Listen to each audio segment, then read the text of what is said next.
வணக்கங்க.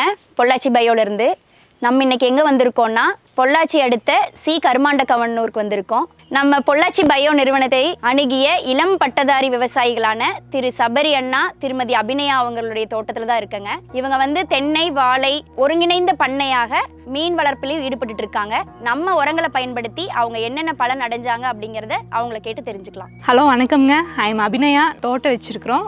எம்டி லேண்டாக தான் இருந்துச்சு. விவசாயம் செய்யலாம் அப்படின்னு சொல்லி நினச்சோம்ங்க. பொள்ளாச்சி பயோவில் கார்த்தி அண்ணாவை சஜஸ்ட் பண்ணோம், என்ன வெரைட்டி ஆஃப் தென்னம்புல போடலான்னு சொல்லிட்டு அண்ணா ரெஃபர் பண்ணாரு. சரி, இன்டர்கிராப்டா என்ன போடலான்னு சொல்லி கேட்டோம். அண்ணா வாழையை சஜஸ்ட் பண்ணாரு. என்ன கொஞ்சம் நிழல் கொடுக்கும் தென்னம்புள்ளிக்கு அப்படிங்கிறதுக்கு வேண்டி வாழை போட்டிருக்கிறோம்ங்க.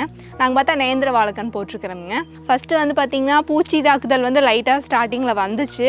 அதுக்கப்புறம் நியூட்ரி கோல்டு ஜெல் கொடுத்தாங்க. 15 days ஒன்ஸ் நியூட்ரி கோல்டை ஸ்ப்ரே பண்ணிடுவோம். அப்புறம் ஜெல் கொடுப்பாங்க, அதை நாங்கள் போடுவோம். வாழைக்கும் பொள்ளாச்சி பயோலேருந்து தான் வாங்கிட்டு இருக்கிறோம்ங்க. வாழையெல்லாம் பார்த்தா நல்லா க்ரௌத்தோட கீழே அடித்தண்டெல்லாம் நல்லா ஊக்கமாக வந்துட்டு இருக்குதுங்க. இப்போ 1-2 நல்லா ஈன ஆரம்பிச்சிருச்சு. வணக்கங்க, என் பேர் சபரிங்க. இதில் பார்த்தீங்கன்னா நம்மளது ஒரு 3 ஏக்கரா ஃபீல்டு இருக்குதுங்க. இதில் நம்ம ஆர்கானிக்காக ஏதாச்சும் ஒன்று பண்ணணுன்ட்டு டிஜே கண்ணுக்கு எடுத்தேங்க. ஒரு 7 மாதம் ஆச்சுங்க. டிஜே கண்ணுகள்லாம் நல்லா வந்திருக்குது. அதுபோக உள்ள நாங்கள் வாழையும் போட்டோம். ஃபுல்லாகவே நாங்கள் ஆர்கானிக் இது மட்டும்தான் இப்போ வரைக்கும் போட்டுட்ருக்குறோம். சாலிட் உரமாக கொடுக்கறத விட எங்களுக்கு எல்லாமே லிக்யூடாக கொடுக்குறாங்க. அதனால எங்களுக்கு வேலை ரொம்பவே ஈஸியாக இருக்குது. லிக்விட் உரமாக இருக்கிறங்காட்டி கலந்து நாங்கள் 2 பேருமே மேக்ஸிமம் இந்த ஒர்க்கு ஃபுல்லாக முடிச்சிடுவோம். தேவைப்பட்ட ஒரு ஆள் மட்டும் கூட வச்சுக்குவோங்க. இது இளம் தெல்லமுடிகளாக இருக்கிறங்காட்டி நிறைய களைகளெல்லாம் ஃபஸ்ட்டு வர ஆரம்பிச்சிச்சுங்க. சரி, என்ன பண்ணாலும் ஒரு யூஸ்ஃபுல்லாக பண்ணலான்னு சொல்லி நினச்சேன். சரி, வீட்டுக்கு தேவையான காய்கறிகள், கீரைகள் எல்லாம் அந்த தென்னம்புள்ளையை சுற்றி நான் நட்ட வச்சேங்க. அப்புறம் பார்த்தா மிளகாய் செடி, கத்திரி செடி, தக்காளி செடிகள் எல்லாம் வளர்த்திட்டு வரேங்க. எங்களோட வீட்டு செலவை சமாளிக்கிற அளவுக்கு அது இருக்குதுங்க. நான் இப்போ பார்த்தீங்கன்னா இது டிஜே கண்ணுங்க 7-8 மாதம் பக்கம் ஆச்சு. இலை எல்லாமே விரியிருக்க ஆரம்பிச்சிருச்சுங்க. இது ஃபஸ்ட்டு நான் போடும்போது நல்ல வெயில் காலத்தில் தான் போட்டேன்.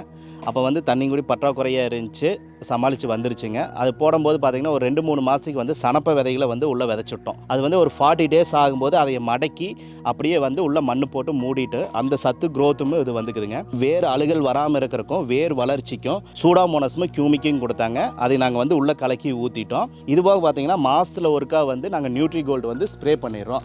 ஸ்ப்ரே பண்ணும்போது பூச்சி ஆகட்டும் எதுவும் நம்ம இது பண்ணுறதில்ல. அந்த கியூமிக்கு சூடாமன்ஸ் ஊற்றிட்டு வர்றங்காட்டி எங்களுடைய இந்த தண்டு இது ஊக்கம் நல்லா வருதுங்க. நீங்கள் பாருங்கள், இந்த அளவுக்கு நல்லா டிஜேல ஸ்டார்டிங்லேருந்து இப்போ வருது. இப்போ நம்ம சூளக்கலுக்கு பக்கத்தாடி சென்னியூரில் நம்ம ஒரு 4 ஏக்கரா தோட்டம் இருக்குதுங்க. ஒரு 300 மரங்க பெரிய மரங்க தான். அதில் பார்த்தீங்கன்னா ஒரு 3 வருஷத்துக்கு முன்னாடி அதனுடைய எல்லாமே வறட்சியில் ரொம்ப சிரமப்பட்டு காயில் இது இல்லைங்க. அதுக்கப்புறம் இதே மாதிரி கார்த்திகேயன் தான் அதுக்குண்டான வேரில் கட்டுற மருந்தாகட்டும் ஜெல்லு இது மாற்றி கொடுத்து வருஷத்தில் 2 டைம் சாணி வரங்க இதுக்கெல்லாம் கொடுத்தங்காட்டி இப்போ அதனுடைய க்ரோத் நல்லா இருக்குதுங்க. பொள்ளாச்சி பயோ எவ்வளவோ பெஸ்ட்டாக இருக்குதுங்க. எங்களுக்கு கெமிக்கல்ஸ் எல்லாம் அவாய்ட் பண்ணிட்டோம். இது மட்டும்தான் ஆர்கானிக்காக தான் நாங்கள் 2 தோட்டத்துக்குமே பண்ணிட்டு இருக்கிறோங்கண்ணா. நாங்கள் 2 பேருமே கிராஜுவேட் தானுங்க. எங்களுக்கு அக்ரி மேலே இருக்கிற இன்ட்ரெஸ்ட்னால தான் நாங்கள் இந்த ஃபீல்டுக்குள்ளே வந்தோம். Thanks for Pollachi bio and Karthi Anna.